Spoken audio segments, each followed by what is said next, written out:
65 տարեկանն այլևս չի կարող պատճառ լինել աշխատանքից ազատման համար։ Կառավարությունը առաջարկում է արմատական փոփոխություն քաղաքացիական ծառայության մասին օրենքում, վերացնելով պաշտոն զբաղեցնելու առավելագույն տարիքային սահմանափակումը։ Այսինքն տարիքով պայմանավորված պետական համակարգից հեռացումները կդադարեցվեն։ 2023 թվականից աշխատանքային օրենսգրքից հանվել է այն դրույթը, որը թույլ էր տալիս աշխատանքային պայմանագիրը լուծել միայն տարիքի հիմքով։ Այժմ նույն տրամաբանությունը տարածվելու է նաև քաղաքացիական ծառայության վրա։ Արդյունքում աշխատանքային հարաբերությունները կարող են դադարեցվել միայն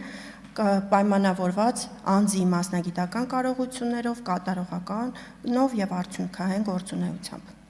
Հիմք է ընդունվել այս փոփոխության համար նաև ՀՀ ժողովրդագրական իրավիճակի բարելավման 24-40 թվականների ռազմավարությունը,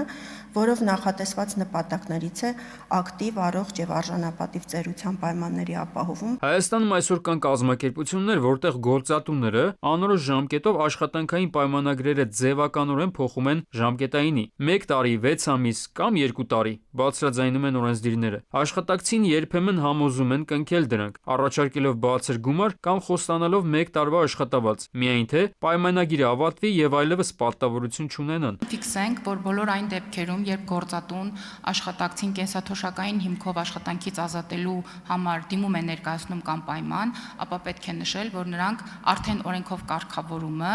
այսպես ասենք, թանկով վաճառում են աշխատակցի վրա կամ որպես լավություն են մատուցում դա աշխատակցին, դարձյալ հողում անելով աշխատանքային օրենսգրքին, որտեղ պարզապես նման կարգավորում չկա։ Աշխատանքային օրենսգրքում մենք ամրագրել ենք, որ կենսաթոշակային տարիքը հիմք չէ աշխատանքային պայմանագիրը լուծարելու համար։ Ճիշտ եմ հասկացել։ Այո։ Հաջորդ փոփոխությունը վերաբերում է բարձր տեխնոլոգիաների ոլորտում պետական աջակցության մեխանիզմին։ 2024 թվականին ընդունվեցին բարձր տեխնոլոգիական ոլորտին աջակցելու մասին կարգավորումները։ Ոլորտի բազմաթիվ ընկերություններ արդեն ստացել են պետական աջակցություն, հիմնականում հարկային արտոնությունների տեսքով։ Այդ օրենքով նախատեսված էր, որ այս տարվա հունվարի 1-ից աջակցության մեխանիզմը պետք է փոխվեր, եւ աջակցությունը տրամադրվեր ոչ թե ընկերություններին, այլ հենց միգրանտ աշխատակիցներին։ Տարվա առաջին ամիսների փորձը ցույց տվեց, որ միգրանտների կողմից աջակցության համար դիմումների ներկայացումն ու գումարների ստացումը բարդ է եւ ոչ արդյունավետ։ Այդ պատճառով որոշվել է մեխանիզմը փոփոխել։ Աջակցությունը ելի շարունակելու են ստանալ միգրանտները, սակայն ընկերությունների միջոցով, այսինքն ընկերությունները ստանալու են եւ փոխանցեն